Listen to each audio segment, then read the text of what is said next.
بسم الله والصلاة والسلام على رسول الله. حبيباتي، مرحبا بكم في فيديو جديد معايا. نتمنى الفيديو تاع اليوم يلقاكم بخير وعلى خير إن شاء الله. واسمحوا لي حبيباتي على الغيبة هذه، راني طولت بزاف بزاف هاد الخطرة، الله غالب. كيما قلت لكم يعني كانت عندي واحد الظروف، يعني ما كنتش هنا، ما كنتش في الدار، وزيد تاني جاني يعني واحد الظرف خلاني نبعد شوية. ظرف دخلني في حيط، صدمني في حيط. المهم كما يقول لك الخير فيما اختاره الله، سلامة راسي وراس وليداتي ومولابيتي، هذاك هو الصح. المهم حبيباتي، اليوم ان شاء الله يا ربي رايحه نشارك معكم كيتشن الفريدو بيتزا بواحد الطريقه بسم الله ما شاء الله، تجي بزاف بزاف بنينه، كراف بنينه يا البنات.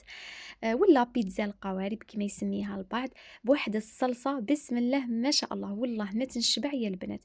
تبعوا معايا الفيديو الاخير، ما تنساوليش هذاك الجام وفرجه ممتعه. اذا على بركه الله، بسم الله. اول حاجه خواتاتي غادي نبداو بها هي العجينه، اللي نحتاجو فيها زوج كيسان تاع حليب دافي، مغرفة كبيرة تاع خميرة الخبز، مغرفة كبيرة نتاع السكر. وغادي نخلط المكونات بالفوي، من بعد نضيف كاس نتاع الفارينة اللي كنت يعني غربلتها من قبل. نزيد نخلط هذاك الكاس تاع الفارينة كما راكم تشوفوا بالفوي. فوالا خواتاتي، من بعد غادي نغطي عليه ونخليه يتخمر ولا يتفاعل مدة 10 دقائق حتى لربع ساعة.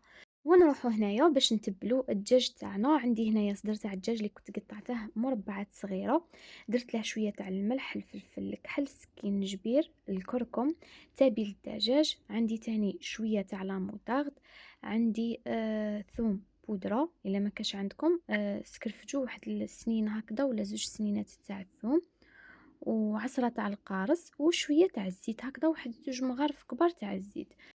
ونتبلو هذاك الدجاج مليح مليح، يعني نخلطوه كما راكم تشوفوا. من بعد نروح نقليه مباشرة، يعني ما غادي نخليه يريح ما والو. يعني كنت جبت المقله تاعي، درت فيها غير شويه تاع الزيت، ما تكتروش. حطيت هذاك الصدر نتاع الدجاج، وكنت شللت تاني هذاك الطبسي اللي كنت درت فيه هذيك التتبيله، يعني غير شويه تاع الماء هذا ما كان.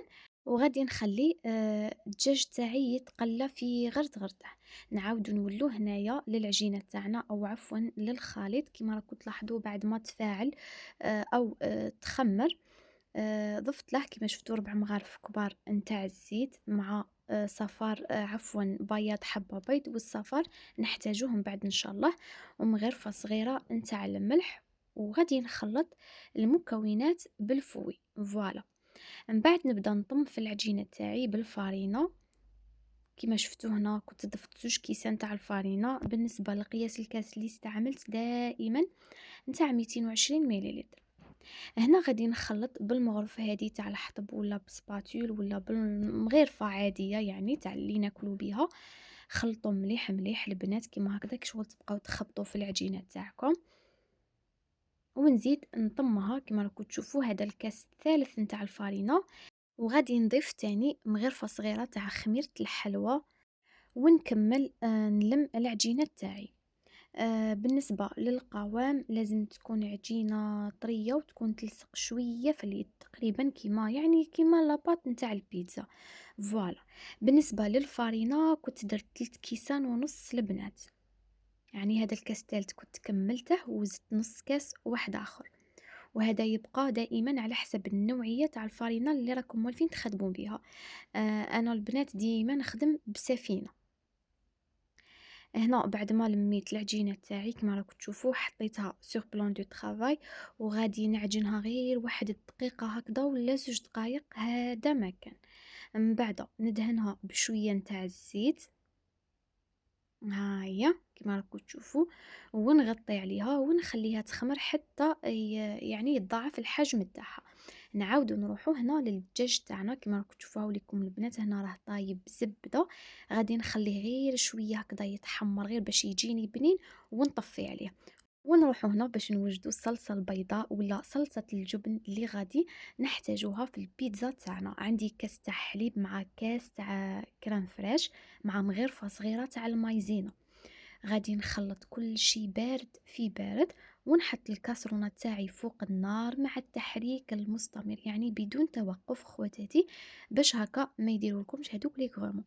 من بعد كي تشوفوا الكريمة تاعكم أو الصلصة تاعكم كي شغل بدات تعقد، ضيفوا المقلّيشات اللي هما الفرامج، يعني ديروا واش كان عندكم، هي شحال ما كترتوا الفرامج يعني الصلصة تاعكم تجيكم بزاف بزاف بنينة. فرامج ديروا واش كان عندكم مثلثات، ولا ديروا تاني فرمج رابي، ديروا هذاك فرمج تاع لي ساندويتش، المهم ديروا وخلاص هذه هي. في التالي بعد ما عقدت لي هذيك الصلصة درت شوية تاع الثوم بودرة، شوية تاع فلفل كحل وشوية تاع الملح، ما تكتروش كيما على بالكم فرماج مالح. الصلصة تاعنا هاي ليكم واجدة، طفيت عليها. نعاودو نولو هنا العجينة تاعنا بعد ما خمرت وزاد الحجم تاعها، غادي نهبط لها الخمور ومن بعد نقسمها على 8. فوالا، يعني رايحة أديلكم 8 نتاع لي بيتزا، يعني تاكلوا وتوكلوا كمية كبيرة ما شاء الله. المهم غادي نشكل العجينة تاعي كرات فوالا، ونغطي عليهم بساشي نخليهم يريحوا ميم با 5 دقائق، غير قسما وجدت صوالحين نعاود نرجع ليهم. هنا بعد ما ارتاحت العجينة تاعي هاي ليكم رايحة نبدا نفتح في الكرية الأولى، ودائما الاستعانة بالفارينة. شوفوا البنات كي شغل تفتحوها هكذا اوفال يعني شكل بيضاوي فوالا، ومن بعد تطلعوا هادوك الحروف ولا هادوك الحواف طلعوهم للفوق، ومن بعد يعني كي شغل تشكلوا هكذا قوارب فوالا. هيا شوفوا البنات تزيروا من الفوق كيما هكا، ومن بعد تاني تزيدوا تزيروا من التحت كيما راكم تشوفوا. هنا كنت هزيتها حطيتها في البلاطو اللي كنت درت عليه ورق الطهي، غادي نزيد نسقمها. وركزوا لي البنات على الحواف، لازم تطلعوهم مليح مليح داكوغ، يعني في الوسط ترقوها ومنا ومنا تخلوها غليظه داكوغ، يعني الشكل راه واضح. المهم انا غادي نخدم غير بالزوج، يعني ندخل هادو نطيبهم بعد نزيد نكمل الاخرين داكوغ، يعني باش ما تخمرش معاكم. هذه هي هنا كيما راكم تشوفوا غادي ندهن هذوك الحواف ولا هذوك الحواشي اللي خليناهم طالعين فقط، هذا مكان دهنوهم بصفار البيض. هنا صفار البيض كنت ضفت له شويه تاع الخل شويه تاع الحليب، وكانت عندي تاني قهوه طايبه، هذا مكان. وغادي ندير هذيك الصلصه البيضاء ولا صلصه الجبن، غادي نديرها في الوسط كيما هكا كيما راكم تشوفوا فوالا. يعني هاد الوصفة بزاف بزاف سهلة أخواتي، وصدقوني تجي بزاف بزاف بنينة، غراف غراف بنينة. جربوها البنات ما كومش رايحين تندموا والله، غير يعني نعيا نشكر فيها ما نعطيهاش حقها. المهم هنايا كيما راكم تشوفوا بعد ما درت هذيك الصلصة البيضاء غادي ندير هذاك الدجاج اللي كنا طيبناه كيف كيف.